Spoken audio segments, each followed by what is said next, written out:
Chers amis, bonjour.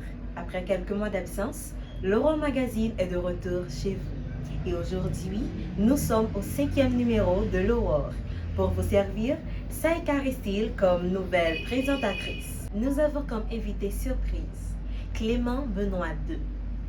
Écrivain, confirmé, diseur, célèbre opérateur culturel. Clément Benoît II est né à Limbé le 20 avril 1979. Monsieur Benoît, c'est un plaisir de vous accueillir sur le plateau de l'Aurore Magazine. Bonsoir. Bonsoir mademoiselle Saïka et bonsoir à toutes les spectatrices et les téléspectateurs de l'Aurore. Alors, comment allez-vous? Ça va très bien, merci. On est là, on est bien et vous? Ça va, merci. Monsieur Benoît, en tant qu'écrivain, comment êtes-vous arrivé à l'écriture? Moi-même, je commence à écrire de très mon jeune âge. J'avais environ 13-14 ans. La poésie a été toujours pour moi un refuge. Et quand j'ai écrit mon recueil de poèmes, j'avais comme mentor docteur Clausel Midi. Clausel Midi, il est de Gangoave, il vit au Cap-Haïtien. C'est mon père spirituel. Et Clausel Midi, c'est un barde de la littérature. Et c'est quelqu'un qui est connu comme le loup blanc. Ce dernier, il était là, il avait lu mes poèmes, il corrigeait mes poèmes, il me parlait à tout bout de champ et j'ai finalement pas grandir dans la poésie et dans la littérature. Il y a plusieurs genres littéraires, poésie, nouvelles, essais, théâtre. Et pourquoi faire choix de la poésie? Unie à la pensée de Voltaire, l'écriture et la lecture sont la peinture de la voix. Et je dirais qu'il est grand temps pour la poésie de descendre de son piédestal afin de faire valoir sa forme pluridimensionnelle et servir véritablement d'âme et d'âme à tous ceux-là qui sont peut-être découragés par les problèmes de la vie.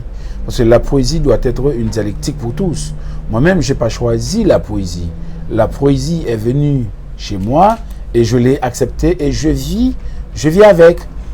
Et si pour certains, je devais écrire des romans, des nouvelles ou bien des pièces de théâtre, mais par contre pour moi-même, je me sens bien avec la poésie et je suis là-dedans et je crois que je vais y rester pendant longtemps. Parfait. Monsieur Benoît, d'où vient l'idée de fonder une bibliothèque à Limbé? Pourquoi avez-vous pris le soin de baptiser la bibliothèque au nom de Georges Castrat? Un jeudi de la fête Dieu, je sortais de la grande messe du livre de la Unibank, Livre en folie. Et en sortant de cet événement, j'avais une vingtaine de livres sur les bras. J'avais des amis qui m'accompagnaient, Gary Victor, Daniel Maslin, Georges Bellec. Et en sortant de l'événement, je disais, gardez une belle bibliothèque dans mes mains. Regardez, une belle bibliothèque dans mes mains. Et le lendemain tôt, j'ai mis cap sur Limbé. Voilà comment naît cette belle aventure, cette belle folie, et que cette folie soit contagieuse pour toute la jeunesse haïtienne. Et après avoir fondé la bibliothèque, on a créé d'autres événements. Et autour de Georges Castrat, pour moi-même, c'était important parce que j'avais eu un bon professeur de littérature. Malheureusement, il est parti pour l'au-delà, au regretté mémoire, et poète. Et c'était Gary Augustin. Gary Augustin, il me parlait toujours de Georges Castrat. La poésie de Castrat me pénétrait, la poésie de Castrat m'habitait. Et à ce niveau, à force de les Castrat, on me parlait de Castrat et la bibliothèque de Limbé porte son nom. Voilà pourquoi, depuis bientôt 21 ans, et la bibliothèque a été fondée 8 juillet 2001. Et 8 juillet 2001, bientôt 8 juillet 2022, ça va faire exactement 21 ans avec la bibliothèque Georges Castrat de Limbé. D'accord. Et du même coup, parlez-nous de la bibliothèque Dany Laferrière de Petit-Trou-de-Nip. La bibliothèque Dany Laferrière de Petit-Trou-de-Nip, bientôt cette bibliothèque-là va avoir 8 ans d'existence. Dany Laferrière, c'est un écrivain qui est connu comme le Loup Blanc, membre de l'Académie française. Et pour moi-même, c'était important de rendre hommage à Dany Laferrière, qui a beaucoup donné au pays, qui a beaucoup donné à la littérature universelle aujourd'hui. Dany Laferrière, qui est l'auteur de plus d'une vingtaine d'ouvrages, les uns plus connus que les autres. Et la bibliothèque de Petite Route Denis porte son nom.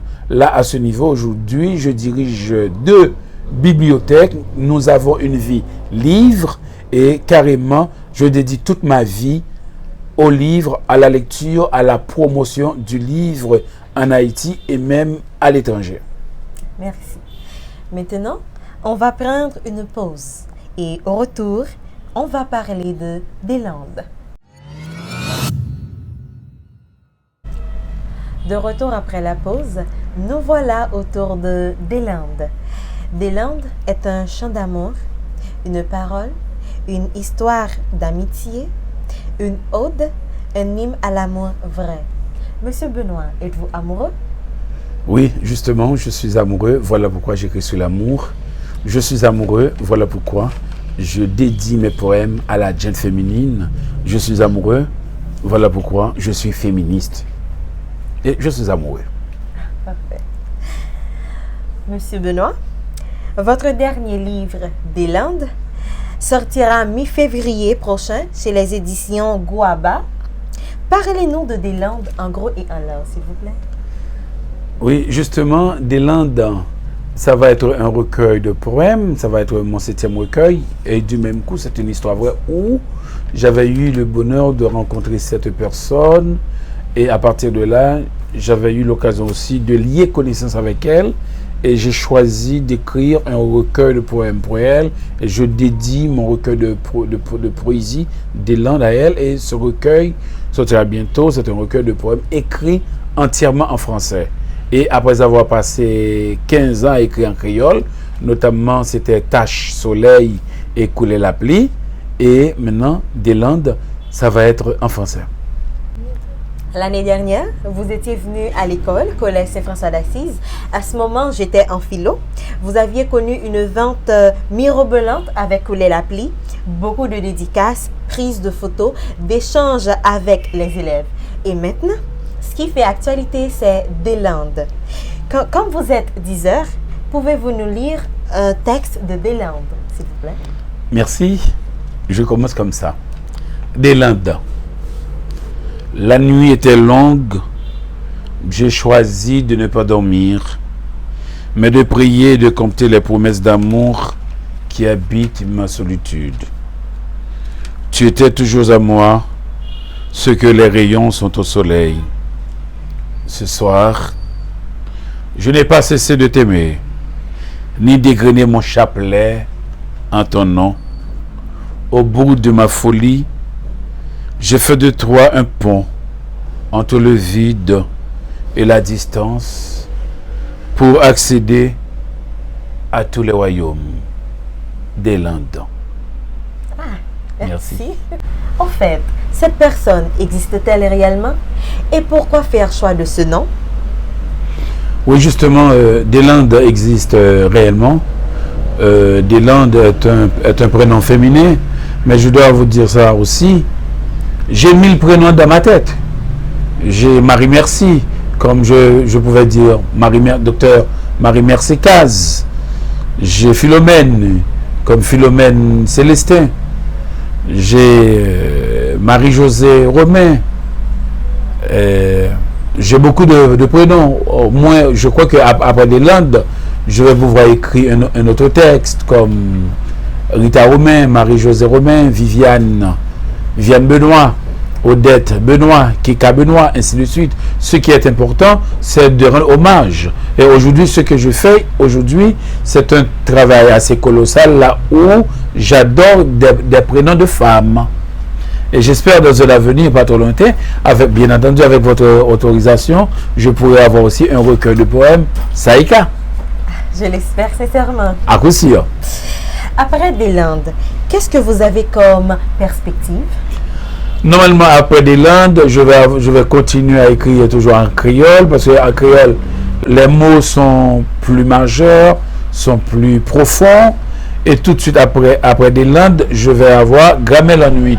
Dans Grammaire la nuit, je vais pouvoir rester dans la même thématique, avec comme si c'était Tache Soleil, Couler la pluie, Grammaire la nuit.